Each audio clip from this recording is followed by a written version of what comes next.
De cerca. Bueno, y presentamos a nuestra invitada. Ya está con nosotros Marisol Peña, destacada académica, fue presidenta del Tribunal Constitucional y hoy es la directora del Centro de Justicia Constitucional de la Universidad del Desarrollo. Profesora, bienvenida a esta edición de Llegó la Hora. Bienvenida, Marisol. Muchas gracias, feliz de acompañarlos, Mara, José Francisco. Cuando hay temas... Esto no sé si había pasado alguna vez antes, pero los constitucionalistas están de moda. Volvieron después de los procesos constituyentes, que fue como el prime, y ahora están pasando cosas, bueno, entrando en materia, hecho, por esta, ¿cómo decirlo? Adquisición fallida, compra fallida, porque uno dice, oye, si hubo compra, de la casa del expresidente Salvador Allende, con toda la polémica que ha despertado desde el punto de vista constitucional, procedimental. Acá hay dos situaciones. Partamos analizando el panorama general, profesora, porque veo que hay dos líneas. Una es la línea parlamentaria y la otra es la línea ministerial, si se quiere. En algún momento se argumentaba que esto era representación, entonces había otra persona responsable, pero eso fue muy descartado muy rápido por los abogados, porque claro, el representante actúa a nombre y cuenta del mandante. Entonces, claro, ¿cómo ve la situación? Bueno, primero que nada, José Francisco, hacer un comentario sobre tu introducción. En verdad, a los constitucionalistas nadie nos daba mucho boleto antes del estallido social del 2019, pero como allí se instaló la idea de avanzar hacia una nueva constitución que resolviera los problemas del país, entonces entramos a los procesos constituyentes. De ahí hemos estado en una ola que no ha parado de acusaciones constitucionales contra ministros de Estado, destituciones de dos ministros de la Corte Suprema, bueno, y ahora nos enfrentamos a una decisión trascendente que debe adoptar el TC frente a dos requerimientos, el deducido el día 13 de enero por el Partido Republicano y el que fuera interpuesto el día de ayer por Chile Vamos. Entonces, respecto de las dos aristas que tú llamas la arista parlamentaria y la arista ministerial, esto nos permite, creo yo, distinguir que la atribución del Tribunal Constitucional no es la misma cuando se trata de los parlamentarios que cuando se trata de los ministros de Estado. Específicamente respecto de los parlamentarios, lo que se establece es que al Tribunal Constitucional le corresponde pronunciarse sobre la cesación en el cargo de los diputados y senadores. Y las causales de cesación en el cargo no son subjetivas, sino claro, que están establecidas en el artículo 60 de la Constitución, con la particularidad de que si además el tribunal las configura, las estima producidas en su sentencia, el parlamentario afectado queda inhabilitado por 2 años para desempeñar cualquier cargo público o no elección popular. Y esto tiene importancia porque la senadora Allende termina próximamente su mandato parlamentario. En caso de que la sentencia fuera estimatoria, no podría presentarse a la reelección. Eso por un lado. En cambio, en el caso de los ministros de Estado, la atribución está redactada en términos de que al Tribunal Constitucional le corresponde declarar la inhabilidad que afecta a los ministros de Estado para acceder a los cargos, para permanecer en ellos. Y aquí me voy a quedar en esta frase, para permanecer en ellos. Las inhabilidades pueden ser previas, es decir, pueden configurarse antes que se asuma el cargo de ministro. Por ejemplo, si el ministro de Estado está dentro de alguna de las causales o está ejerciendo algún cargo que la Constitución configura como prohibitivo de que pueda asumir como ministro de Estado, o también las causales del estatuto administrativo. Pero además hay inhabilidades sobrevinientes, que son las que tienen que ver con permanecer en el cargo.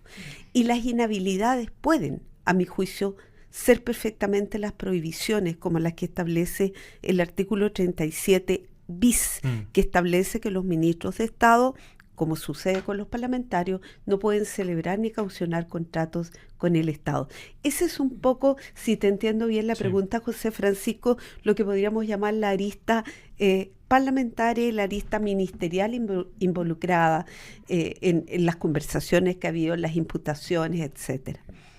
Marisol, yo te quería preguntar, frente a qué nos vamos ¿a qué nos vamos a enfrentar con esta situación de la compra de la Casa de Allende? Porque tenemos, claro, ministros involucrados, parlamentarias involucradas, pero esto ya yendo al Tribunal Constitucional, me imagino, porque tengo entendido que tanto republicanos como Chile Vamos van a interponer un ¿cómo se llama? Ayúdenme ustedes los abogados. Requerimiento. Un requerimiento. Y en ese sentido se ha planteado por parte del gobierno que aquí no hubo una intencionalidad, que se generaron errores, pero cuando hablamos de la ley, cuando hablamos de la Constitución, no hablamos de intenciones, hablamos de hechos. ¿Qué va a ver la ciudadanía en cuanto a las acusaciones y a la defensa de esta situación? ¿Y cómo debiese tratarse esto para proteger el Estado de Derecho, para proteger el cumplimiento de las normas, sobre todo pensando que aquí hay autoridades de gobierno importantes y es un ejemplo, va a ser un ejemplo de aquí en adelante, cómo se trata esta situación? A ver, Mara, lo primero que te diría es que en estos días me parece que se ha tratado de generar una confusión en la ciudadanía respecto del alcance que operaciones como esta, recordemos que se trata de la compraventa de un inmueble, la compraventa de un bien raíz, donde una parlamentaria y donde una ministra de Estado han sido partes directas. Es decir, ellas fueron una de los 4 compradores que concurrieron a celebrar un contrato de compraventa que está reducido a escritura pública. O sea, de acuerdo a las normas del Código Civil, ese contrato está celebrado y se reputa perfecto, dice además el artículo 1801 del Código Civil. Entonces, por un lado, esa es la realidad, como tú decías, ¿qué dicen las normas?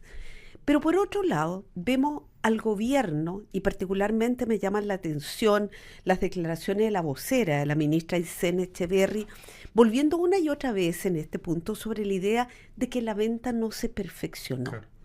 Y entonces vamos a lo que dice la Constitución. El artículo 60 de la Constitución señala expresamente que cesará en el cargo el diputado o senador que celebrare o caucionare contratos con el Estado. Por lo tanto, aquí lo básico es determinar el alcance del concepto celebrar el contrato. Y ahí no nos podemos perder, porque la norma, el decreto ley 1939 que rige la enajenación de bienes del Estado, se remite a las normas generales del Código Civil. Yeah. Luego, jurídicamente hablando, y aquí me quedaría, desde el gobierno no se ha hecho la suficiente aclaración, que es necesario que la ciudadanía la tenga en la mente, de que una cosa es el contrato, una cosa es el acuerdo de voluntades al que podemos arribar tú y yo respecto de la cosa y el precio que se está vendiendo. Ese acuerdo no es perfecto, repito, cuando se trata de un bien raíz si no está reducido a escritura pública. Y en este sentido, todos los medios de comunicación de este país han informado que esa escritura pública existe, está celebrada en una notaría determinada, la parlamentaria y la ministra de Estado fueron representadas debidamente por un abogado, radicándose, ¿verdad, José Francisco? Esto te va a gustar a ti, que tienes estudio de Derecho, los efectos de lo obrado por el representante, sí, claro, en el representado, de forma tal que ahí no hay problema con lo que llamamos el título. El título es el contrato de compraventa. Ahora, lo que pasa es que para usted, señor, señora, que ha vendido a lo mejor alguna vez un departamento, una parcela o una casa, sabe perfectamente que la venta no se va a perfeccionar mientras no opere lo que llamamos el modo de adquirir, que es distinto del título. Y el modo de adquirir se materializa mediante la inscripción conservatoria. Por eso es que la escritura pública, en una de sus cláusulas, aquella a la que nos estamos refiriendo, dice: el precio de la compraventa ya está depositado por el Fisco de Chile y está en poder del notario, pero no podrá ser entregado a a los vendedores, sino hasta que se haya inscrito la propiedad en el registro del conservador de bienes raíces, en este caso de Santiago. Entonces es muy distinto. El contrato compraventa está absolutamente perfeccionado. Lo que falta es el requisito que la ley exige para que se transfiera la propiedad, pero no es eso lo que exige la Constitución. Si la Constitución hubiera dicho, cesará en el cargo el diputado o senador que transfiera propiedades al Estado, no tendríamos que estar sosteniendo esta conversación. No. Pero dice que celebrará contratos con el Estado. Qué importante ese punto.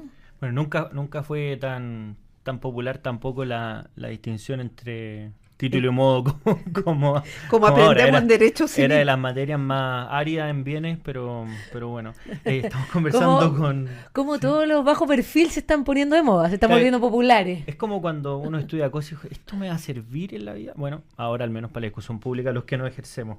Estamos conversando con Marisol Peña, directora del Centro de Justicia Constitucional de la Universidad del Desarrollo. Y a propósito de esto mismo, porque algunos decían, mira, en verdad, si es que querían que esta casa fuera un museo, deberían haberla donado al Estado. Pero como la Constitución no distingue, tampoco podrían donarla, al menos mientras estén ejerciendo los cargos, porque además no dice que tiene que ser en un título lucrativo, puede ser gratuito. Es decir, es tan general, además, una reforma constitucional que aprobó la propia entonces diputada Allende, no distingue en el tipo de contrato. Es decir, por ejemplo, además, si yo fuera parlamentario y vendo algo que no es mío, que eso se puede hacer, y alguien después reclama esa propiedad, alguien diría, ya, pero entonces el parlamentario no tiene ningún problema porque nunca finalmente transfirió la propiedad porque no era algo de él. Pero yo puedo haber firmado perfectamente la compraventa con el Estado. Entonces, ahí están los problemas de probidad, ¿no? Que finalmente se transfiriera el dominio. En ese sentido, estas distinciones que han hecho algunos administrativistas, al menos de la Universidad de Chile, lo que yo he visto, que dicen, para que esto esté completito falta un requerimiento de la Contraloría final, que tuvo una resolución de la Contraloría que le dio el visto bueno a esto, así que también es preocupante. Pero ¿por qué a su juicio no falta este requisito? Bueno, José Francisco, yo creo que en tu planteamiento hay, en el fondo, como dos cuestiones involucradas. En primer lugar, cómo opera la causal de cesación en el cargo. Y quiero comentar aquí que a ustedes y ciertamente a quienes nos están escuchando, que cuando se debatió esta norma que proviene de la Constitución anterior, no es una invención de la Constitución del 80, viene de la Constitución del 25. Cuando se estaba debatiendo en la Comisión Redactora de la Constitución, existió una propuesta de don Juan de Dios Carmona, que era uno de los miembros de la Comisión de Estudio de la Nueva Constitución, para que en esta causal de cesación en el cargo se agregara: cesará en el cargo el diputado o senador que hubiera celebrado un contrato caucionado con el Estado y hubiera obtenido un beneficio patrimonial.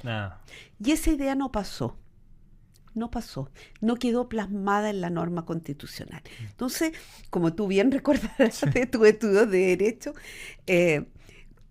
en realidad, acudiendo al elemento histórico de interpretación de las normas, en realidad se quiso por el constituyente que esta norma operara ipso facto, por el hecho de constatarse la celebración de un contrato sin matices.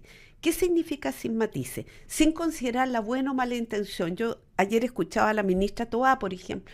Si la parlamentaria Isabel Allende ha tenido una conducta impecable, intachable, eso no está en cuestión. No es lo que aquí se debe determinar. Entonces, no estamos juzgando la conducta parlamentaria, no estamos juzgando la buena o mala intención, no estamos juzgando tampoco si obtuvo o no un beneficio patrimonial, porque lo que la Constitución exige es que el contrato se haya celebrado. Voy ahora a la segunda parte de tu planteamiento, que es lo que dicen algunos colegas de Derecho Administrativo. A ver, todos sabemos que la inversión de los recursos públicos requiere requisitos especiales. Y por eso fue que cuando el Ministerio de Bienes Nacionales ideó, propuso, concibió que la casa del expresidente Salvador Allende, ubicada en la comuna de Providencia, pudiera ser adquirida por el Estado para ser destinada a un museo patrimonial. ¿Qué requirió? Requirió obtener una autorización, una visación de legalidad de parte de la Contraloría General de la República, porque no es lo mismo que yo vaya al supermercado y gaste mis propios recursos a que se gasten los recursos del Estado. Recordemos que aquí estamos hablando de una suma cercana a los 1.000 millones de pesos. Pues bien, ese es el contenido del primer decreto supremo 38 que tramitó la Contraloría y que autorizó la operación, sin que mayormente se pronunciara sobre el contenido de la compraventa, sino que fue como decir, se autoriza el desembolso de recursos por parte del Estado, no es ilegal. No. ¿Y qué es lo que falta? Pero ahí no evalúa las partes contratantes, es decir, no hace un juicio como de legalidad de la contratación. Es que eso habría venido en una segunda parte. Ya, y ese perfecto. es el segundo decreto supremo que no se tramitó. No se tramitó. Y no se alcanzó a tramitar, y el problema se ha generado y ha motivado los requerimientos al Tribunal Constitucional porque en el intertanto el contrato se celebró. Entonces es absolutamente irrelevante desde mi personal punto de vista que pase igualmente esa operación de compra por nuevamente la Contraloría, esta vez para pronunciarse, porque la Contraloría, a mi juicio, aquí no tiene responsabilidad, para pronunciarse ahora sí sobre los términos específicos del contrato de compraventa, que va a suponer que la inscripción de la propiedad se haya materializado efectivamente a nombre del Estado. Eso no ocurrió y el contrato previamente se celebró. Entonces, como para entender bien, la Contraloría, el proceso final que tenía que hacer, finalmente lo que ve es si el contrato celebrado es legal o no, y eso autoriza finalmente el traspaso de la propiedad y que a manos del Estado. Aclaremos un poco para quienes no están escuchando. ¿Qué significa que el contrato sea legal o no? En primer lugar, que el contrato se está impulsando, se está llevando a cabo por el órgano que tiene la competencia. Claro. Porque poniendo un ejemplo absurdo, habría sido medio ridículo que el Ministerio de Salud fuera el que estuviera materializando la compra de la propiedad para destinarla a un museo patrimonial, porque no está dentro del ámbito de su competencia. Y en segundo lugar, que existan los recursos, que estén justificados los recursos públicos que se van a destinar a esta operación. Ese fue el objeto del Decreto Supremo 38. No pronunciarse sobre el contrato. Yo no quiero decir que la Contraloría no se pronuncie sobre este tipo de contrato. Lo hace.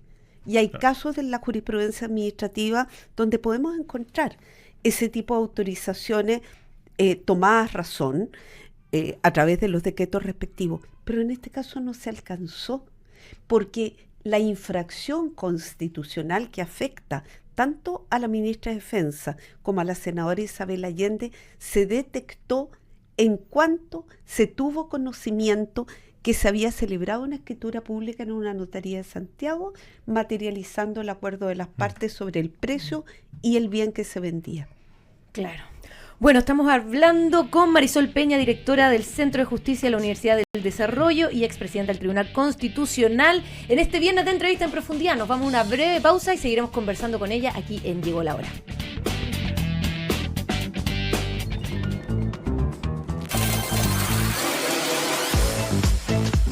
LATAM Win, el mejor sitio de apuestas online que paga al toque, con una excelente atención y una experiencia de jugar como si realmente estuviera en el casino.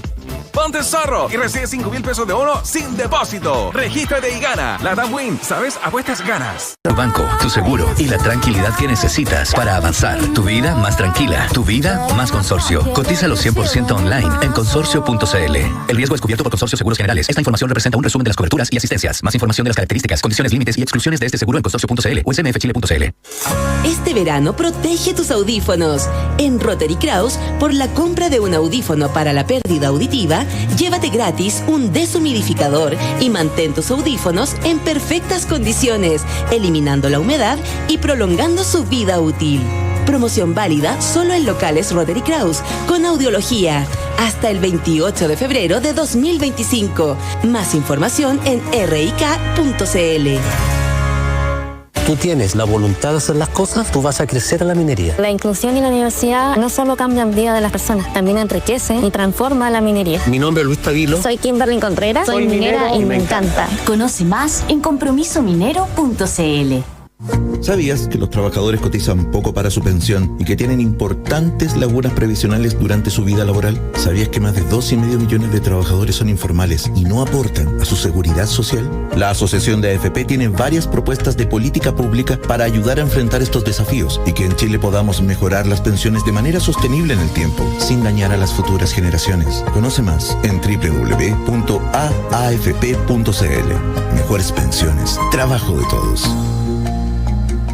Entra a latamwin.online, que te regala un bono de bienvenida de 5,000 pesos para jugar sin depósito previo ni letra chica. Además, Latamwin es un sitio seguro, ya que cuenta con medidas tales como autoexclusión, configuración del límite para jugar y verificación biométrica para la exclusión de menores y asegurar que nadie juegue usando tu identidad. Regístrate y accede a toda la entretención que Latamwin tiene para ti. En Latamwin, juega seguro y de manera responsable. Latamwin, sabes, apuestas, ganas. Multiservice Grúas, 35 años de historia y confianza en Izaje. Somos parte del desarrollo de Chile. Combinamos experiencia, tecnología, innovación y seguridad. Nuestro capital humano excepcional es el corazón de nuestros servicios, respaldado por una vasta experiencia, hoy innovando con capacitaciones de clase mundial con nuestro simulador de realidad virtual único en nuestro país. Conoce más en multiservicegrúas.com. Noticia de último minuto. ¿Sabías que el Hotel Regal Pacific ha sido rankeado por Booking y TripAdvisor como el mejor hotel precio-calidad del sector oriente de Santiago? Sí, porque estamos en el distrito comercial de Las Condes, cerca de boutiques, restaurantes e instituciones financieras. Ideal para viajes de turismo y negocios. La mejor experiencia de un hotel 5 estrellas. Compruébalo tú mismo. Conoce nuestras promociones y reservas en regalpacific.cl. O visítanos en Apoquindo 5680 Las Condes. Hotel Regal Pacific. Somos Aramco y queremos sumarle nuestra energía a la de los chilenos. Esa energía con la que juegas en la noche con tus hijos después de haber trabajado todo el día. Aramco, hay una nueva energía. Aramco, empresa líder en energía y productos químicos con la producción de petróleo y gas como su negocio principal, llega a Chile de la mano de S-Max. ¿Buscas centralizar la comunicación con tus clientes en un solo lugar? Con Fidelizador, plataforma de comunicación multicanal, podrás crear, automatizar y enviar campañas de email, SMS, documentos adjuntos y WhatsApp. Con Fidelizador, aumenta el éxito de tus campañas y conecta con tus clientes. Conoce más en www.fidelizador.com. En la agricultura estamos presentando Llegó la Hora con José Francisco Lagos y Mara Cedini. Ya estamos de vuelta en Llegó la Hora en Radio Agricultura y usted puede ser parte de esta conversación a través de nuestras redes sociales, Twitter, Instagram, TikTok y por supuesto YouTube en @LlegóLaHora 921. Partimos saludando a quienes hacen posible nuestro programa. Porque abrir una cuenta más que te llena de beneficios, haz tu día más libre, tu vida más consorcio. Solicítala 100% online en consorcio.cl y gana plata con tu saldo en cuenta. Empresas de seguridad hay muchas, pero para cuidar tu negocio solo vas a querer la que te dé más confianza. Aire Security, con más de 20 años de experiencia en servicios de guardias de seguridad y soluciones tecnológicas para brindarte la tranquilidad que necesitas. Contáctanos a través de nuestra página web a www.airesecurity.cl. En latamwin.online ganas desde el primer momento. Juega gratis en tus tragamonedas favoritas solo registrándote con el código Llegó la Hora, todo junto, y te regalamos 5,000 pesos para que disfrutes de un verano ganador en Latamwin. En Universidad de las Américas puedes elegir una de las 12 carreras 100% online, complementando tu trabajo, estudios y vida personal. Impulsa tu carrera profesional. Información de matrículas, becas y beneficios en executive.udla.cl. Universidad de las Américas, acreditada a nivel avanzado, 5 años. Bueno, y seguimos con nuestra invitada de día viernes, Marisol Peña, directora del Centro de Justicia de la Universidad del Desarrollo y expresidenta del Tribunal Constitucional. Marisol, yo te quería preguntar, porque una de las cosas que se ha discutido en relación a esta compraventa de la casa de Allende es que una posible destitución de la ministra o la senadora Allende de su posición sería contraintuitivo con el proceso democrático, en el fondo, porque se perdería un escaño dentro del Congreso, en este caso del Partido Socialista.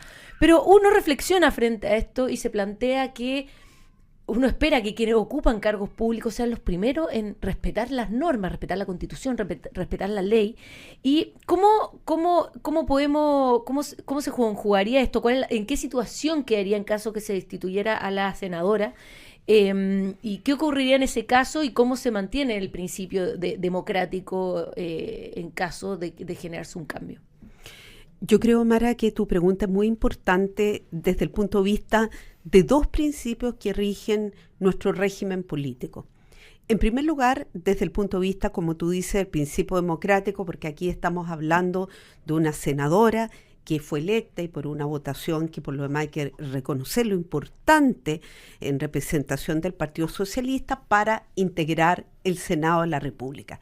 Por lo tanto, ¿qué potencia tiene, al parecer, el fallo del Tribunal Constitucional que podría revertir lo que fue el pronunciamiento popular, la intención de esos electores de llevar a una determinada persona a un cargo de representación popular? Y en ese sentido, sobre este primer punto, decir que, en primer lugar, el Tribunal Constitucional es uno de los principales contrapesos que existen en Chile para que el Estado de Derecho funcione. Dicho en otras palabras, la labor del Tribunal Constitucional, su misión, tiene que ver con hacer respetar la Constitución a todo evento, sea que la infrinja una autoridad del Estado, sea que la infrinja también un particular. De forma tal que aquí, lamentablemente, la gran pregunta, tú lo has insinuado también, es ¿cómo puede entenderse que una persona que accede a un cargo de representación popular desconoce un elemento tan fundamental de su estatuto? Porque todos los que hemos tenido responsabilidades públicas, lo primero que hacemos antes de asumir el cargo, leemos cuáles son las reglas que van a enmarcar el ejercicio de nuestra función. A mí me da la impresión que aquí hubo malos consejos, mal asesoramiento, definitivamente, pero es algo que resulta en principio bastante difícil de entender. Y llevan bastantes años en los cargos, entonces. Además de todo. Ella fue presidenta del Senado, no nos olvidemos, sí, claro. Además de todo. Bueno, y en el caso de la ministra Maya Fernández, también hay un principio del régimen político muy importante involucrado, porque nosotros tenemos un régimen presidencial de gobierno, y eso supone que los ministros de Estado dependen, tanto en su nombramiento como en la mantención de sus cargos, de la confianza del presidente de la República. Entonces, de nuevo, que venga un órgano externo y retire esa confianza es potente desde el punto de vista del funcionamiento del régimen político. Y por eso es que la redacción de la inhabilidad que puede pronunciar el Tribunal Constitucional es más cuidadosa constitucionalmente.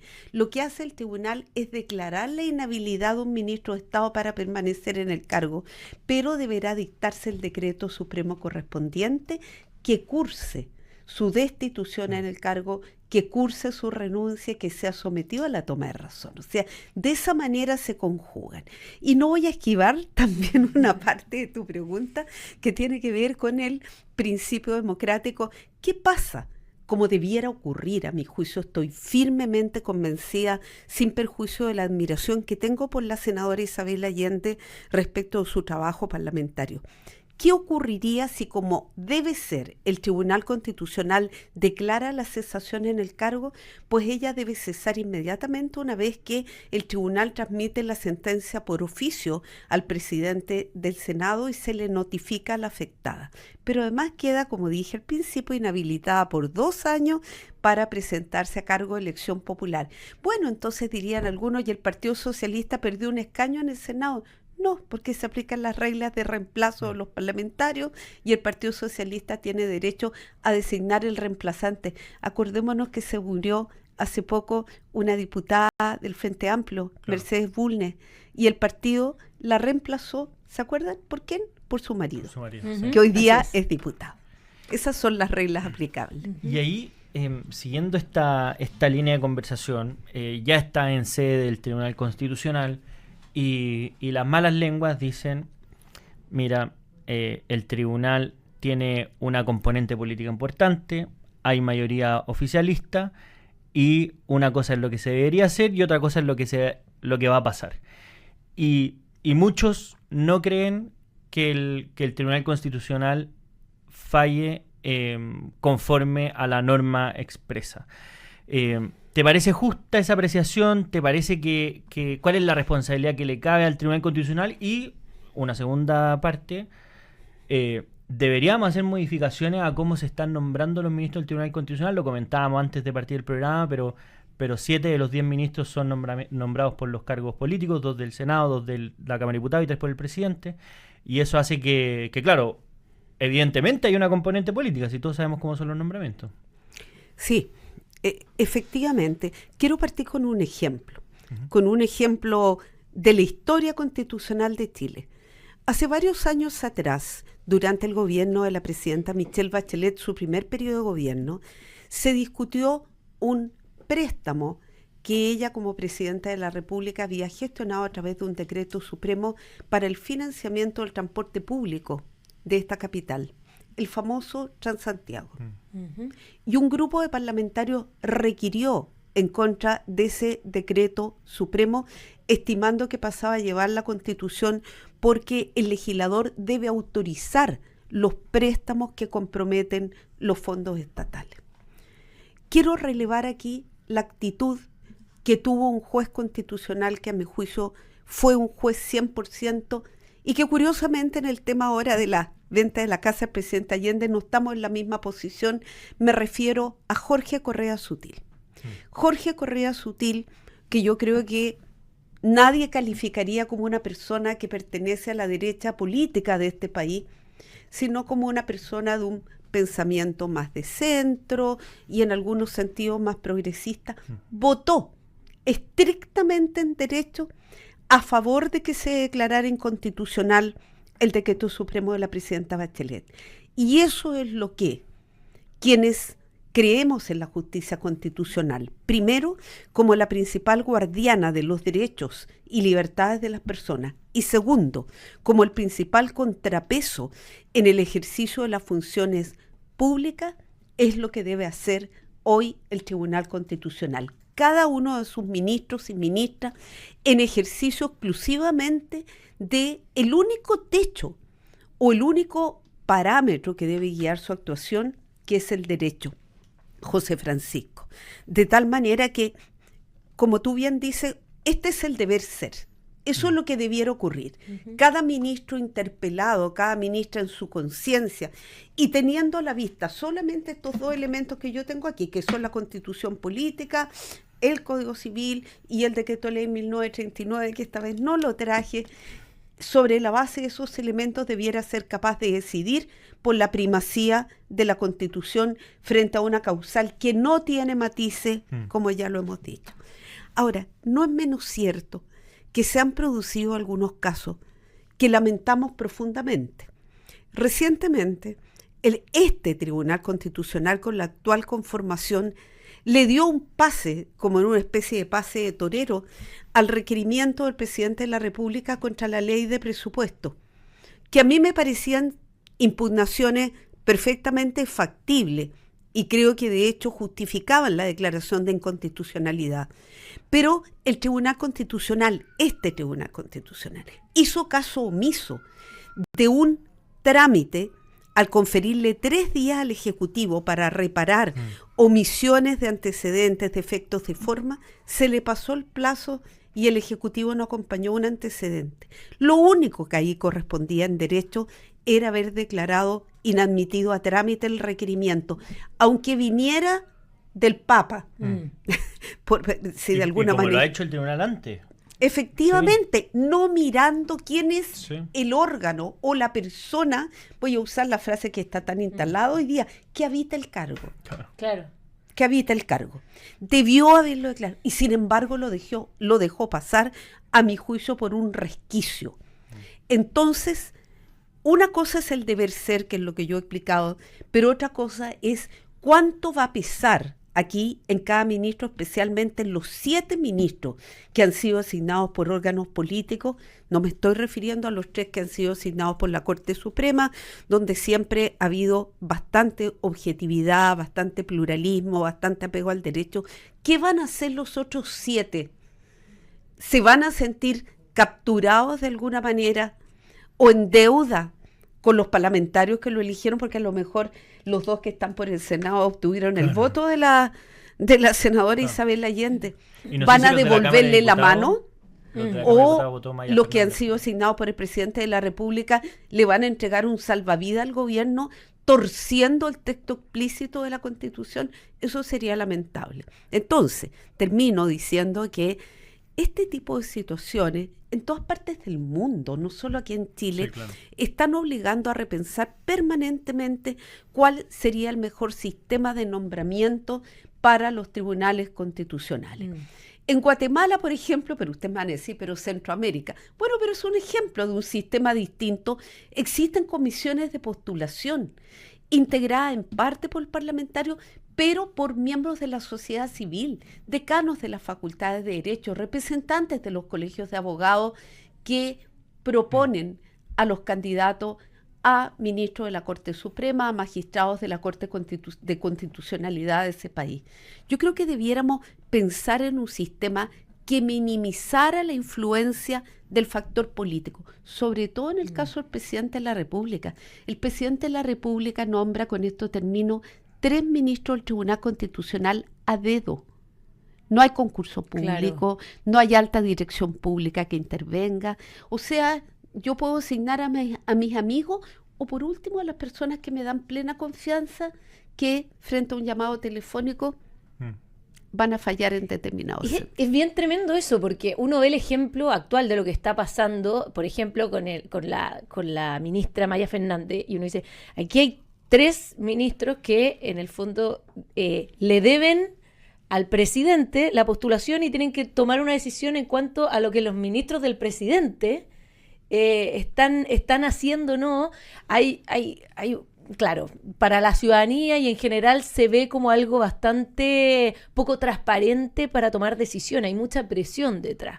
Pero, y en ese sentido, hablaste de lo que era la historia constitucional, Marisol, y me gustaría preguntarte, ¿han habido casos en donde ministros de Estado o parlamentarios hayan sido sacados de sus cargos, hayan sido destituidos precisamente por un fallo del Tribunal Constitucional?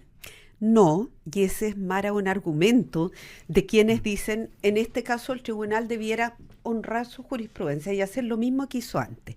Pero una de las primeras cosas que se le enseña a los estudiantes en las facultades de Derecho es una frase, ¿verdad, José Francisco? Hay que distinguir.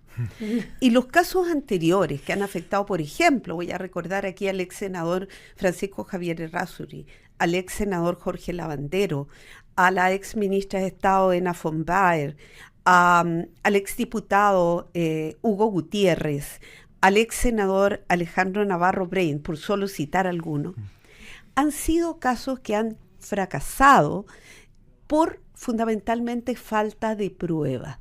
El tribunal ha estimado en esos casos, en la mayoría de esos casos, hay matices en algunos fallos en relación a que eran competencias de otros órganos del Estado, pero en general el tribunal ha estimado que no se podía configurar el hecho, que no había logrado ser probado. Pero este, a mi juicio, es un caso único en la historia constitucional de Chile, porque yo dificulto que pueda existir una causal más clara, más prístina, más directa que la que establece el artículo 60 de la Constitución. Cesará en el cargo el diputado o senador que celebrare contrato, sin distinguir qué tipo de contrato, con el Estado. Entonces, creo que aquí hay una oportunidad, hay una chance que el Tribunal Constitucional nos demuestra a todos los chilenos y chilenas que es verdaderamente el custodio de la Constitución y el verdadero guardián frente a los conflictos de intereses que hoy día están socavando desde lo más profundo las democracias contemporáneas. Y en esa línea, ¿cuál te parece que es el riesgo que si el Tribunal Constitucional falla de una forma distinta? A ver, el Tribunal Constitucional en el último tiempo ha emitido una serie de pronunciamientos que a mi juicio suponen ir haciendo dejación, lo planteo de esa manera, de sus atribuciones. Voy a señalar un ejemplo porque no me gusta hacer afirmaciones que no estén sustentadas.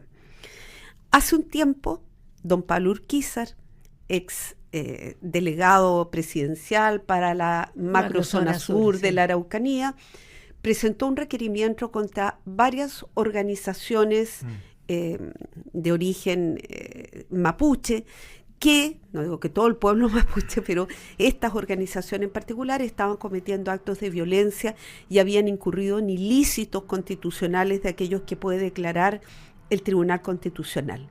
Una de esas organizaciones es la que acaba de quemar hace ayer o antes de ayer un camión y donde fue herida una carabinera. Sí. Fue una de esas organizaciones. ¿Y qué hizo el Tribunal Constitucional? El Tribunal Constitucional declaró que no se podía admitir a trámite ese requerimiento porque en el fondo esto ya estaba sustanciándose por la vía penal.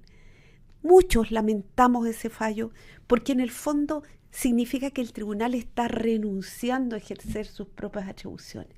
Segundo, en materia de inaplicabilidades, que es una acción que frecuentemente deducen las personas para protegerse frente a la aplicación en un caso judicial concreto de un precepto legal contrario a la Constitución. ¿Qué hace el Tribunal Constitucional? No entro porque esto es materia del juez ordinario. ¿Qué es lo que hacemos en el fondo cuando actuamos de esa manera? Estamos haciendo dejación, estamos renunciando al ejercicio de nuestras atribuciones. Entonces, yo mucho lamento que si el Tribunal Constitucional en este caso no acoge los requerimientos de Chile Vamos y del Partido Republicano, se vaya produciendo una especie de mutación constitucional en el sentido de que el Tribunal Constitucional ya no es el supremo guardián de la Constitución y que las atribuciones descritas en el artículo 93 de la Constitución son más bien música, pero no tienen aplicación práctica. Bueno, muy interesante conversación con Marisol Peña, directora del Centro de Justicia Constitucional de la Universidad del Desarrollo. Marisol, te queremos agradecer por habernos acompañado en esta edición de Llegó la Hora. Muchas gracias, Marisol. Encantada, Mara, José Francisco, a todos muy buenas tardes y que tengan una mejor noche. Muchísimas gracias. Nosotros nos vamos a una breve pausa, Mara. Volvemos con más Llegó la Hora.